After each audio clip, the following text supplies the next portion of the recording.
हे what's up guys, welcome back once again. तो कहानी की शुरुआत होती है बर्नी नाम के शख्स से, जो कि पेशे से एक लाइफ गार्ड है। उसे अपने काम से बेहद लगाव है।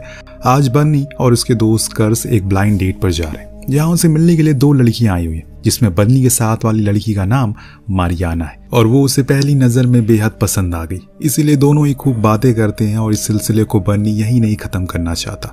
उसने मारियाना से कहा कि वो उसके साथ अभी समुंदर में चलेगी, क्योंकि वहीं एक जगह है जहां उसे बेहद सुकून मिलता है। पहले तो वो नहीं मानती, लेकिन अंत में उसके बार बार कहने पर उसने हामी भर दी। अब उसी बार में बैठे मिस्टर स्टैनली से बर्नी उनकी बोट मांगता है, बस थोड़ी देर के लिए। अब स्टैनली उसे जानते थे, इसीलिए वो बोट दे देते हैं, जिसके बाद ये लोग समुंदर में जाते हैं और एक अच्छा समय साथ में बिताते हैं। इसी के साथ ही इन दोनों के रिश्ते की शुरुआत भी हो जाती है। देखते ही देखते वो दिन भी आ जाता है जब इनके रिश्ते को पूरे 2 साल बीत चुके। आज इसी मौके पर मारियाना उसे शादी के लिए प्रपोज कर देती है, लेकिन हड़बड़ी के कारण बर्नी ना कह देता है। दरअसल उसे समझ ही नहीं आया कि वो ऐसे मौके पर क्या बोले, पर वहीं मारियाना को उसके जवाब से काफी चोट पहुंचती है। वो हॉल से बाहर आ जाती है तो बर्नी भी उसके पीछे पीछे भागता, क्योंकि उसे जो हाँ बोलना था। अब करीब जाकर उसने मारियाना से माफी मांगी और समझाया कि असल में वो कोस्ट गार्ड है और अगर उसे शादी करनी है तो उसके लिए एक फॉर्मेलिटी करनी पड़ती है, यानी कि उसे अपने बॉस यानी कि कैप्टन से परमिशन लेनी पड़ती है। ये एक रूल है। तो मारियाना यहाँ पर 2 महीने बाद ही डेट को फिक्स कर देती है। इधर सब कुछ इतना अच्छा चल रहा था, तो वहीं दूसरी ओर हम महासागर में हचकोले खाते हुए पेंडल्टन नाम के एक ऑयल टैंकर को देखते हैं, जो अभी अच्छी स्थिति में नहीं है, क्योंकि अभी चीफ इंजीनियर रे को पता लगा जिस क्रैक को उन्होंने कुछ समय पहले ठीक किया था वो फिर से बढ़ने लगा, क्योंकि लहरें बहुत ऊंची ऊंची उठ रही है। इसीलिए वह कैप्टन से कांटेक्ट करता और उनसे कहता है कि हमें स्पीड को कम करना होगा, क्योंकि पानी तेजी से उस जगह पर लग रहा है जिससे वो केमिकल छूट रहा है। अगर ये सिलसिला चलता रहा तो क्रैक और बड़ी हो जाएगी, लेकिन इससे पहले वो स्पीड को कम करते। लेकिन दोस्तों, यहाँ वही हो जाता है जिस बात का अंदेशा रे को पहले से हो चुका था। एक बड़ी समुद्र लहर इनकी शिप से जोरदार टकराती है। इससे ये होता है कि जो क्रैक था वो पूरी तरह से खुल जाता है, जिससे पूरा शिप एक ही झटके में बीच से अलग हो गया, सेम टाइटैनिक जैसे। लेकिन इसमें से किसी के पास कोई लकड़ी का पट्टा तो है नहीं जिसे पकड़कर ये अपनी जान बचा सके। देखते ही देखते पलक झपकते ही शिप पानी में समाने लगता है, जिससे सारे क्रू मेंबर की जान चली गई। इसमें कैप्टन भी मौजूद थे, क्योंकि लहरें बहुत ही भयानक थी। इधर बर्नी जब डैनियल से अपनी मैरिज की परमिशन मांगने के लिए आता है तो उसे पता चलता है कि पेंडल्टन शिप की तरह एक दूसरा शिप भी कल डूब गया, जिसके रेस्क्यू करने के लिए 50 से भी ज्यादा रेस्क्यूअर बोट को भेजा गया। लेकिन वहां उस एरिया में 50 नॉट से भी ज्यादा तेज हवा चल रही थी, जो इस रेस्क्यू मिशन पर और भी खतरनाक बना देती है।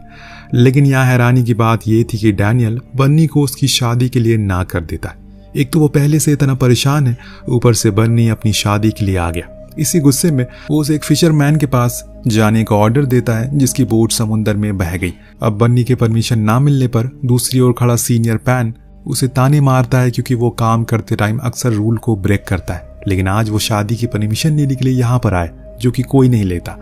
दूसरी ओर हम इंजीनियर और क्रू मेंबर को देखते, जो कि पेंडल्टन शिप के हैं। जी हाँ, अभी भी एक शिप का हिस्सा समुद्र में तैर रहा है, लेकिन किसी को ये नहीं पता कि आखिर वो कितनी देर ऐसे तैरता रहेगा। इसीलिए सभी बेहद घबराए हुए हैं, लेकिन उन्हें ये पता है कि अगर कोई उनकी जान बचा सकता है तो वो कोई और नहीं बल्कि रे खुद है, क्योंकि वो इस शिप को अच्छे से जानता है। लेकिन कुछ लोगों का कहना है कि उन्हें लाइव बोट का सहारा लेना चाहिए। जो सुन रे ने कहा कि हमारी आधे शिप 5 से 6 घंटे तक समुद्र में टिक सकती है, लेकिन लाइव बोट सिर्फ 10 से 15 सेकंड में ही। पता भी नहीं चलेगा कि कब इस विशाल लहर में हमारी बोट समा जाएगी। इसलिए बेहतर है कि हमें विसल बजाते रहना चाहिए। हो सकता है कि कोई आसपास गुजर रही शिप हमें देख ले। इधर बर्नी अपने 2 साथियों के साथ डैनियल के दिए हुए काम के लिए निकल पड़ता है, पर बीच रास्ते में उसका गैस नाम का साथी बर्नी को टॉन्ट मारते हुए कहता है कि इस बार ही अपने वसूलों के चक्कर में किसी की जान जोखिम में मत डाल देना। तुम्हें अच्छे से याद होगा कि कैसे तुमने लापरवाही की वजह से हम लास्ट रेस्क्यू मिशन को पूरा नहीं कर पाए, जिसमें 8 लोगों ने अपनी जान गंवा दी। बर्नी अभी तक उन लोगों की जान का जिम्मेदार खुद को मानता है, क्योंकि उसके फैसले के चक्कर में वो लोग शिप तक पहुंच ही नहीं सके, जिसके लिए उसे आज तक सुनना पड़ता है।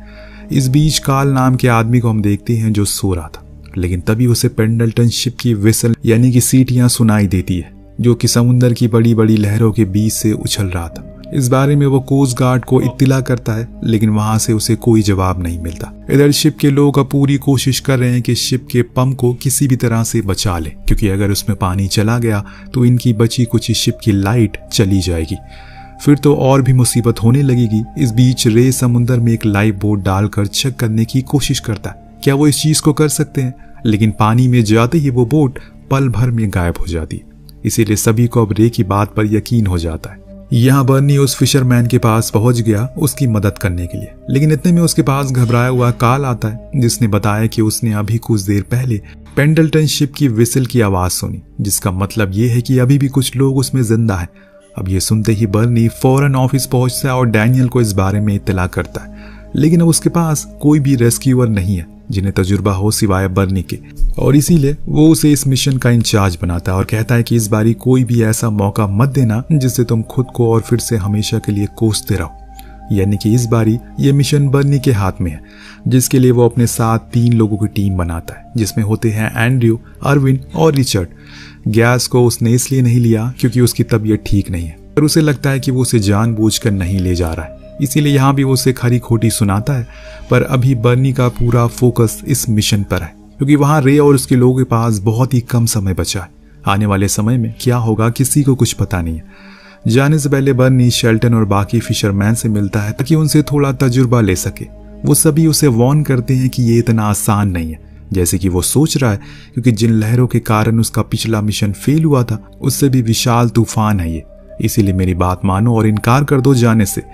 लेकिन बर्नी अपनी पिछली करी गई गलती को सुधारना चाहता है और इसीलिए ये मिशन उसे करना ही पड़ेगा। अब ये लोग अपनी मोटर बोट को लेकर निकल जाते हैं समुद्र में उस आधे टूटे फूटे शिप को बचाने के लिए, लेकिन इनके लिए सबसे बड़ी मुसीबत ये है कि अभी इनमें से किसी को नहीं पता कि एक्चुअल में उस शिप की लोकेशन क्या है, वो कहाँ पर है। ये तो बस काल की बताई हुई जगह के आसपास चक्कर लगाएंगे, हो सकता है कि वहां कुछ मिल जाए। अब आगे जाने पर इन्हें एक रेंज को पार कर जिसे सैंग रेंज के नाम से जाना जाता है, जिसमें बड़ी बड़ी शिप भी डूब जाती है, जिसे देख सभी की सांसें ऊपर नीचे होने लगती है। पर सिर्फ इन चारों की नहीं, वहां मारियाना को जब पता चला कि बर्नी को समुद्र में भेजा जा रहा है तो उसने कोस्ट गार्ड ऑफिस की ओर अपना रुख मोड़ लिया। जाकर वहां डैनियल से कहा कि फौरन उसके फियांसे को वापस बुलाया जाए, क्योंकि जहां उसे भेजा गया है वहां भी इस समय किसी भी जान का जिंदा वापस आना असंभव है। लेकिन डैनियल उसे ऑफिस से ही बाहर निकलवा देता है। इससे भी बुरा तब हुआ जब बीच रास्ते में खतरनाक तूफान में उसकी कार का एक्सीडेंट हो जाता है और इसी में वो ट्रैप हो जाती है। पर वहां समुद्र में तो कुछ और ही हाहाकार मचा हुआ है। पेंडल्टन लगातार लहरों से टकरा रहा है, जो इस बात का संकेत है कि अब ये तूफान थमने वाला तो नहीं है। बर्नी और उसके साथ ही किसी भी तरह करके सैंड रेंज से लड़ने की तैयारी में लगे। जब वो लहरें इनकी मोटर बोट से टकराती हैं तो पूरी बोट पलटना शुरू हो जाती है, पर सही मौके पर तजुर्बे का इस्तेमाल करता है, एक स्ट्रोक देता है जिससे वो फिर से स्थिर हो जाती है। पर इससे भी बुरी चीज हो गई, इनका कंपास खराब हो गया, यानी कि अब इन्हें ये नहीं पता चलेगा कि जाना किस दिशा में। इतने में एक और लहर आती है, जैसे तैसे करके ये खुद को सेफ करते हैं। वहां पेंडल्टन में अब चीजें हाथ से फिसलती जा रही है, क्योंकि पानी की गति तेज हो गई है। वो अब जहाज के अंदर आ रहा है, जिसके कारण जिस पंप से बिजली मिल रही थी वो जल जाता है। और फिर होता यह है कि जो हल्की फुल्की रोशनी इनके पास थी वो भी खत्म हो जाती है, जिससे सभी बचे हुए क्रू मेंबर जाकर जहाज की ऊपरी मंजिल पर बैठ गए। लेकिन यहाँ बर्नी की जद्दोजहद अभी भी चल रही है। अभी भी इनकी बोट और पेंडल्टन की दूरी में काफी फासला है। इधर दूसरी ओर मारियाना की मदद के लिए एक लेडी वहां आती है जो उसे अपने साथ ले गई। जहां लगी काल की फोटो से हमें पता चलता है कि वो उसका भाई है। बातों ही बातों में अलीना बताती है कि वो बर्नी को जानती है, क्योंकि जिस लास्ट मिशन पे वो पूरा नहीं कर सका उसमें उसका हस्बैंड भी मारा गया।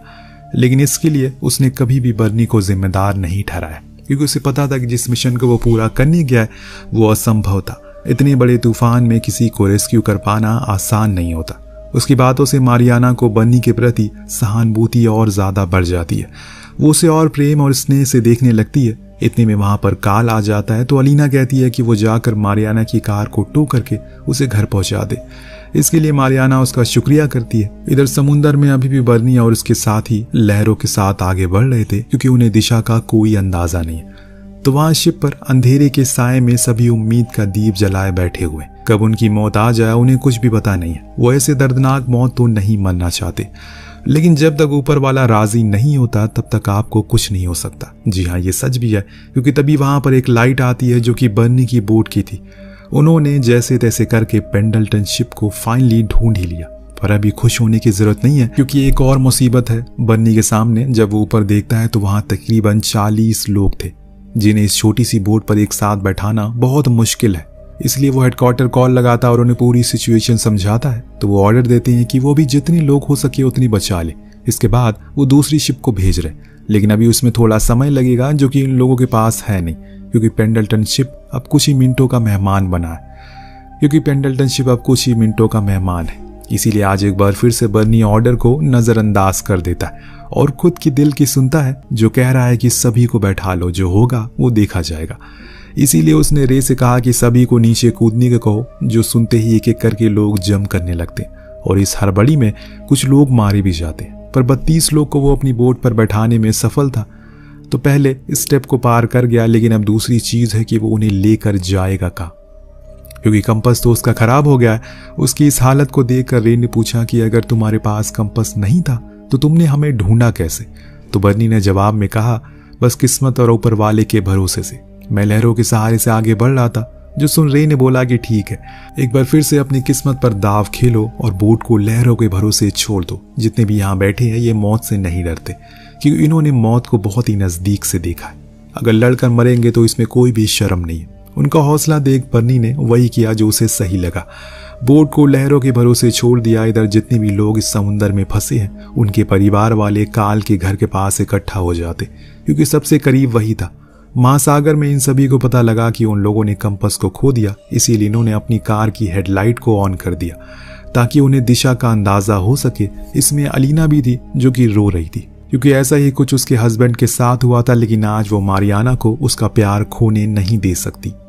उसके साथ वो कंधे से कंधे मिलाकर खड़ी है, लेकिन वहां समुद्र के बीच 32 लोगों का ऊपर वाला इम्तिहान ले रहा है, क्योंकि वो लहरें कम हो ही नहीं रही है और ऊपर से बारिश भी होना शुरू हो गई है, जिसमें कि सभी का खून जमना शुरू हो गया ठंड के कारण। लेकिन बर्नी ने उन्हें हौसला दिया, कहा कि उन्हें हिम्मत रखनी होगी, क्योंकि अगर वो सही सलामत अपने घर पहुंच गए तो इतिहास में उन्हें बहादुरी के ताज से नवाजा जाए। उसके हौसले को देखकर सभी मजबूती से खड़े रहे, पर कहीं न कहीं मन के अंदर बर्नी को ये भी डर सता रहा है कि कहीं वो समुद्र के और अंदर और गहराई में ना चला जाए, क्योंकि अगर ऐसा हुआ तो वो कभी लौट कर वापस नहीं आ पाएगा।